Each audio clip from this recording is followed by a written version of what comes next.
نحمده ونصلي على رسوله الكريم أما بعد فأعوذ بالله من الشيطان الرجيم بسم الله الرحمن الرحيم فاستمسك بالذي أوحي إليك إنك على صراط مستقيم وإنه لذكر لك ولقومك وسوف تسألون واسأل من أرسلنا من قبلك من رسلنا أجعلنا من دون الرحمن آلهة يعبدون صدق الله العظيم. درود شریف اللهم صل على محمد وعلى آل محمد كما صليت على إبراهيم وعلى آل إبراهيم إنك حميد مجيد. اللهم بارك على محمد وعلى آل محمد كما باركت على إبراهيم وعلى آل إبراهيم إنك حميد مجيد. 25واں پارہ سورۃ الزخرف رکوع نمبر 4 اور رکوع نمبر 4 کی آخری 3 آیات مبارکہ اور سورت کی آیت نمبر 43 44 45 تلاوت کی گئی. موضوع ہے تمسک بالقرآن، قرآن کو مضبوطی سے پکڑنا. مضبوطی سے پکڑنے کا مطلب ذہن میں رکھے قرآن کے حقوق ادا کرنا. قرآن کا سب سے پہلا حق یہ ہے قرآن پر ایمان لانا کہ یہ اللہ کا کلام ہے اور اللہ نے انسان اور جن کی ہدایت کے لیے اس کو اتارا ہے. یہ قرآن کا پہلا حق ہے کہ قرآن پر ایمان لانا کہ یہ اللہ کا کلام ہے اور اللہ تعالیٰ نے انسان اور جن کی ہدایت کے لیے قرآن کو اتارا ہے. جبرائیل امین لے کر آئے ہیں اور محمد الرسول اللہ صلی اللہ علیہ وسلم کے دل مبارک پہ اتارا ہے اور عربی زبان میں ہے. قرآن کا دوسرا حق یہ ہے کہ قرآن پر ایمان والے قرآن کو صحیح عربی زبان میں پڑھنے والے. تیسرا حق یہ ہے کہ قرآن کو سمجھے اپنی زبان میں کہ قرآن ہمیں کیا کہہ رہا ہے. ہاں جی. اور چوتھا قرآن کا حق یہ ہے کہ قرآن جو کہتا ہے وہ کریں، جس سے منع کرتا اسے روک جائے. چھٹا قرآن کا حق یہ ہے کہ قرآن کے پیغام کو دنیا میں عام کیا جائے. کیا کیا جائے بولو بھائی؟ اس کے پیغام کو عام کیا جائے تاکہ زیادہ سے زیادہ لوگ قرآن سے استفادہ کر کے دنیا آخرت میں کامیاب ہو جائے. تو بہرحال اللہ رب العزت مخاطب ہے پاک پیغمبر صلی اللہ علیہ وسلم سے. تو جب حضور سے مخاطب ہے تو میرے اور آپ سے تو بطریق اللہ مخاطب ہے. فرمایا فاستمسک بالذی اوحی الیک، یعنی جہاں دوسروں کو باز و نصیحت کرنی ہے، دوسروں کو تبلیغ کرنی ہے، اپنے آپ کو نہیں بھولنا. یہ نہیں بس ان کے پیچھے پڑے رہو اور اپنی فکر ہی کوئی نہیں. فرمایا کہ ساتھ ساتھ فاستمسک بالذی اوحی الیک، اپنے آپ کو مضبوط کریں اس وحی کے ساتھ جو آپ کی طرف کی گئی ہے. بولو آپ کی طرف کی گئی ہے. ہاں جی. اب یہ لازم ہے، تبلیغ والوں پر بھی لازم ہے کہ وہ قرآن کی تلاوت باقاعدہ کیا کرے. یہ قرآن کا حق ہے. یہ بولو قرآن کا حق ہے. ہاں جی. میرے اور آپ پر بھی یہ بات لازم ہے. ہاں جی. کون خوش قسمت ہے جو ہر روز قرآن کے ایک سپارہ باقاعدگی سے پڑھتا ہے؟ ذرا چہرہ دکھا دے، زیارت کر لیں. ہاں جی افتخار صاحب، یہ بھی قرآن کا حق ہے. دیکھو آگے آ رہا، پوچھا جائے گا قیامت والے. بولو کیا ہوگا؟ آئیے میں اور آپ ذہنوں میں بٹھا لیں. اب دیکھو ایک بھی ہاتھ کھڑا نہیں ہوا اور میری الحمدللہ ڈیلی 4 سپاروں کی عادت ہے. ایک ناظر 3 زبانی. کیونکہ یہ نہ ہونا کہ مولوی اور مقتدی سارے ایک ہی تھے. نہیں، الحمدللہ فرق ہے. سارے بولو کیا ہے؟ گلا خراب ہونے کے باوجود الحمدللہ ایک سپارہ دے کر 3 سپارے زبانی، ایک سپارہ ناظرے والوں کے لیے، 3 سپارہ حافظوں کے لیے. تو کیونکہ ناظرے بھی الحمدللہ پڑھا ہوا ہے تو وہ بھی حق ادا کریں اور زبانی بھی 3 سپارے. الحمدللہ. بھائی باقی ٹائم چیزوں کے لیے ہو نہ ہو، اس کے لیے پہلے، کیونکہ دنیا آخرت میں کامیابی اسی کے ذریعے ملنی. اس کو پہلے نمبر پہ رکھنا ہے، اور اس کی برکت سے اللہ سارے کام کر دیتا ہے۔ اس کو چھوڑیں گے تو سارے کام خراب ہو جائیں گے جیسے آج ہوئے۔ تو بہرحال اللہ رب العزت فرماتے ہیں آگے، انک علی صراط مستقیم، میرے محبوب آپ کو کسی سے سند لینے کی ضرورت نہیں ہے کہ آپ سیدھے راستے پر ہیں یا نہیں۔ اللہ تعالیٰ آپ کو سند دے رہا کیا محمد صلی اللہ علیہ وسلم آپ سیدھے راستے پر ہیں۔ تو جب اللہ فرما دے کسی اور کے بولو ضرورت، کسی کی تائید کی ضرورت نہیں ہے۔ آپ تو جو آپ کو سیدھے راستے پہ مانے گا کامیاب ہوگا، ورنہ آپ کو کسی کی تائید کی ضرورت نہیں۔ سب سے بڑی تائید اللہ رب العزت کی۔ اس لیے ہمارے استاد محترم فرماتے اللہ کی بارگاہ میں واہ واہ ہونی چاہیے۔ لوگوں کی واہ واہ کا کوئی فائدہ نہیں ہوتا، کیونکہ زبانی کلامی ان بیچاروں کے پاس ہے ہی کیا دینے کے لیے۔ دینے والی ذات کس کی ہے بولو بھائی؟ ہاں جی۔ تو بہرحال آگے فرمایا وَإِنَّهُ لَذِكْرٌ لَكَ وَلِقَوْمِكَ، یاد رکھنا قرآن کا ایک نام ذکر بھی ہے، اور ذکر کا معنی نصیحت بھی ہے، ذکر کا معنی شرافت اور عظمت بھی ہے، کئی معنی۔ تو یہاں اس کا معنی نصیحت نہیں، یہاں اس کا معنی شرافت اور عظمت ہے۔ جس طرح والقرآن ذی الذکر، وہاں والقرآن ذی الذکر سے مراد نصیحت نہیں، وہاں شرافت اور عظمت ہے کہ قسم ہے قرآن کی جو شرافت اور عظمت والا ہے۔ تو یہاں بھی اللہ تعالیٰ مجھے اور آپ کو یہ بات سمجھا رہا ہے، کیونکہ ہمارے دماغ خراب ہے۔ ہم سمجھتے ہیں کہ بڑے خاندان میں پیدا ہو گئے جو دنیاوی طور پہ، اللہ کے ہاتھ تو سب برابر ہے، کیونکہ پیدا وہ کرتا ہے انسان سے پوچھ کے نہیں کرتا۔ بولو بھائی انسان سے پوچھ کے، لیکن ہمارے دنیاوی طور پہ ایک معاملہ ہے کہ اونچے مشہور جی خاندان میں پیدا ہو جائے تو سمجھے یہ شرافت والا آدمی، عزت والا ہے، اور دوسرا کوئی مال و دولت آ جائے، تیسرا کوئی بڑی سیٹ مل جائے، لیکن اللہ فرماتے ہیں یہ چیزیں شرافت والی نہیں، یہ تو آزمائش ہے۔ شرافت والی کون سی ہے؟ وہ یہ فرمایا جا رہا ہے کہ وَإِنَّهُ لَذِكْرٌ لَكَ، کہ بے شک اے محمد صلی اللہ علیہ وسلم آپ کی شرافت بھی قرآن کے ساتھ ہے۔ اس کے ساتھ سارے بولو جی، والی قومک، اور آپ کی قوم کی، یعنی اگر کوئی دنیا میں شرافت چاہتا ہے، عزت چاہتا ہے، مقام چاہتا ہے، تو قرآن کو پکڑ، قرآن کو سینے سے لگا دیں۔ اور آپ دنیا میں بھی آپ دیکھ لیں کہ جو بھی قرآن کو سینے سے لگائے ہوئے ہیں، یا جنہوں نے بھی لگایا یا جو بھی لگائیں گے، وہ ہمیشہ سر بلند رہے۔ آج جن کو ہم اولیاء اللہ کہہ کر ان کی عزت کرتے ہیں، احترام کرتے ہیں، حالانکہ دیکھا بھی نہیں، قرآن کی برکت ہی تو ہے۔ انہوں نے قرآن کو پکڑا، قرآن نے ان کو بلند کر دیا، کیونکہ قرآن خود بھی بلند ہے۔ جو قرآن سے جڑتا ہے وہ بلند ہو جاتا ہے، اور جو قرآن کو چھوڑتا ہے وہ پست اور ذلیل ہو جاتا ہے۔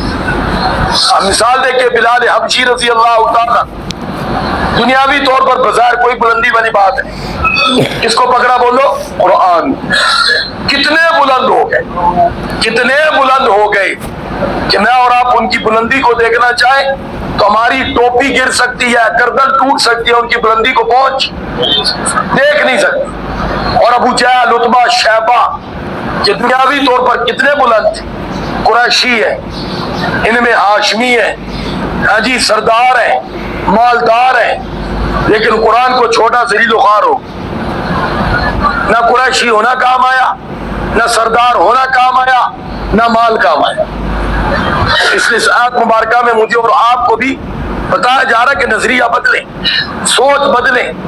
اور عموماً آپ دیکھیں مال والا کسی کو کیا دیتا ہے، سارے بولو، آپ میں سے بہت سے مال والے عموماً آپ تو جن کا حق ہے وہ بھی صحیح ادا نہیں کرتے، لیکن قرآن والے، اب دیکھو میرے پاس الحمدللہ قرآن ہے، کیا تو الحمدللہ، اب ان کی برکت سے پوری دنیا پر یہ قرآن کا پیغام جا رہا۔ قرآن والے یوں دیتے، نفع دیتے، سارے بولو ماشاءاللہ اتنی تعداد میں آپ بیٹھے ہو تو نفع ہوتا ہے تو بیٹھتے ہی، سارے بولو نفع ہوتا ہے تو۔ آپ میں سے کون مالدار ہے جو ہر روز ایک دو یاروں کو صرف چائے کی پیالی پلا دے؟ سارے بولو ہے کوئی؟ کسی نے بابا پلائی ہے؟ لیکن میں الحمدللہ ڈیلی آپ کو قرآن سے نفع پہنچا رہا ہوں، سارے بولو کیا پہنچا رہا ہوں؟ مغرب کوئی شام حدیث سے نفع پہنچا رہا ہوں تو یہ ہے فائدہ. سارے بولو یہ ہے فائدہ, یہ ہے فائدہ. اس لیے کہتے ہیں قرآن سے شرافت ملے گی, قرآن سے عزت ملے گی. کیا فرمایا آپ کو بھی وَإِنَّهُ لَذِكْرٌ لَكَ, کاف کی ضمیر حضور کی طرف ہے, اور وَلِقَوْمِكَ, اور آپ کی قوم کو. صحابہ کو عزت اور شرافت ملی قرآن کی وجہ سے, پیارے آقا صلی اللہ علیہ وسلم کی ذات کی وجہ سے, پیارے آقا صلی اللہ علیہ وسلم کی عظمت باقی انبیاء پہ بڑی, خاتم النبیین ہونے کی وجہ سے اور قرآن ملنے کی وجہ سے. باقی نبیوں کو کتابیں ملی, حضور کو اللہ کا کلام ملا. تو بہرحال پھر کیا فرمایا اللہ تعالیٰ نے, وَسَوْفَ تُسْأَلُونَ, یہ میرے اور آپ کے لیے حقیقت میں اس قرآن کے بارے میں قیامت والے دن تم سے سوال ہوگا کہ ہم نے اتنی بڑی دولت تمہیں دی, تم نے اس کی کیا قدر کی. تو قدر میں نے آپ کو بتا دیا. آپ اگر قرآن پر ایمان کامل رکھتے ہیں, جیسے میں نے ذکر کیا, صحیح قرآن پڑھنا سیکھتے ہیں, قرآن کی باقاعدہ تلاوت کرتے ہیں, قرآن کو سمجھتے ہیں, قرآن کے کہے ہوئے پر عمل کرتے ہیں, قرآن کے پیغام کو دنیا میں عام کرتے ہیں, تو قیامت والے دن کامیابی ہے. ورنہ میرے بھائی ناکامی پکی ہے, کیونکہ آج حقوق کا دور ہے, ہر کوئی حق رو رہا ہے.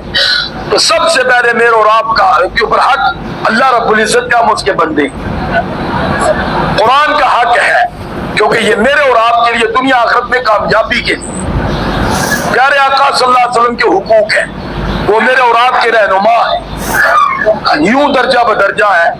آج جن حقوق کو ہم نے اللہ کے حقوق کے بھی اوپر جا کے رکھ دیا, یہ بیوی بچے یہ تو بڑے نیچے جا کر آتے. ہاں جی, تو بہرحال اللہ رب العزت فرماتے ہیں بلکہ آپ اللہ کے حق ادا کریں گے, قرآن کے کریں گے, پاک پیغمبر صلی اللہ علیہ وسلم کے کریں گے, تو جن حقوق کے لیے ہم پریشان ہیں وہ آسانی سے ادا ہوتے ہیں. لیکن اگر اللہ کے, قرآن مجید کے, پیارے آقا صلی اللہ علیہ وسلم کے ادا نہیں کریں گے, تو جس ربی میں اور آپ پاگلوں کی طرح مارے مارے پھر رہے ہیں, پریشان ہے, نہ بیوی ہم سے راضی ہے, نہ بچے ہم سے راضی ہے, نہ ماں باپ ہم سے راضی ہے, نہ قوم قبیلہ اور محلے والے راضی ہیں, ہر کوئی ہم سے پریشان, اور ہم پریشان, ہم کیا کریں.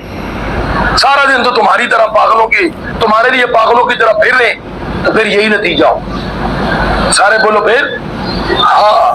لیکن اگر سیدھے راستے پہ چلیں گے تو انشاءاللہ منزل پہ پہنچیں گے. تو سیدھا راستہ یہ اللہ کی طرف سے شروع کریں. سب سے پہلے اللہ کا حق ہے, ہمارا خالق ہے, ہمارا مالک ہے. صبح اٹھے تو سب سے پہلے اس کا سجدہ ریز ہو. سارے بولو کس کے سامنے, اس کا شکر ادا کریں. نماز پڑھ کے, قرآن کی تلاوت کر کے اس کا شکر ادا کریں.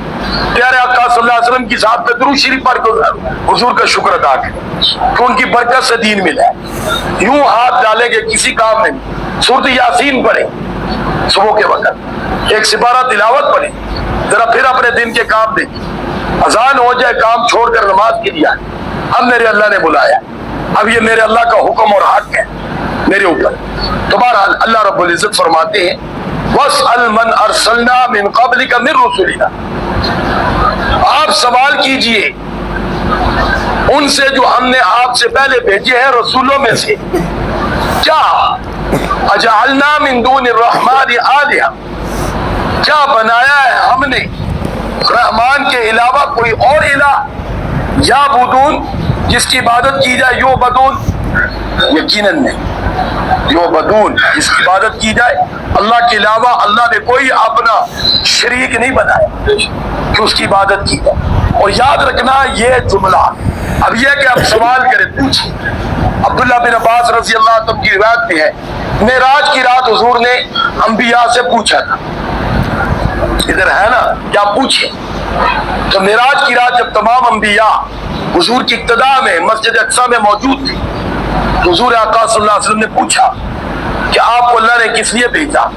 انہوں نے کہا ایک تو توحید لا الہ الا اللہ, اور دوسرا یہ پیغام دنیا کو سنا دو وَإِنَّمَا يَعْبُدُونَ مِن دُونِ اللَّهِ بَاطِلٌ, اللہ کے علاوہ جو کسی کی عبادت کرتا وہ باطل ہے.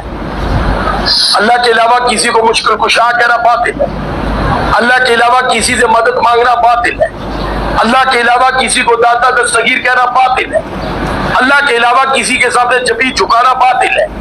یہ ساری باطل ہے,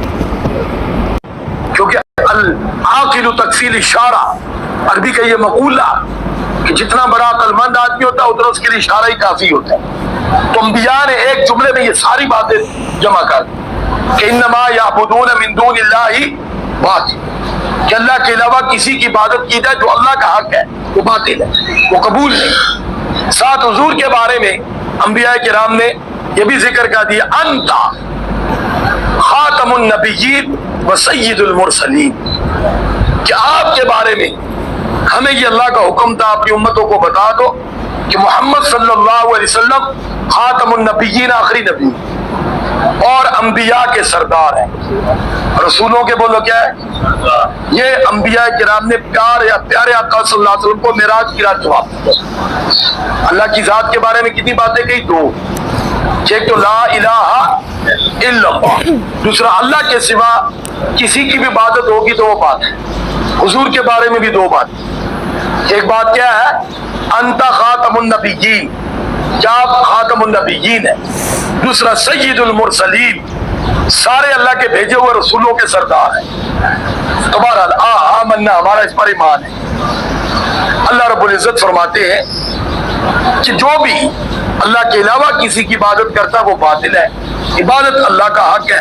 اللہ مجھے اور آپ کو ان پیاری آیات کو ہمیشہ دل و دماغ میں بٹھانے کی توفیق عطا فرمائے۔ وآخر دعوانا ان الحمدللہ رب العالمین۔ درود شریف پڑھ۔ اللہم صلی علی محمد وعلی آل محمد کما صلیت علی ابراہیم وعلى آل إبراهيم إنك حميد مجيد۔ اللهم بارك على محمد وعلى آل محمد كما باركت على إبراهيم وعلى آل إبراهيم إنك حميد مجيد۔ لا إله إلا الله محمد رسول الله۔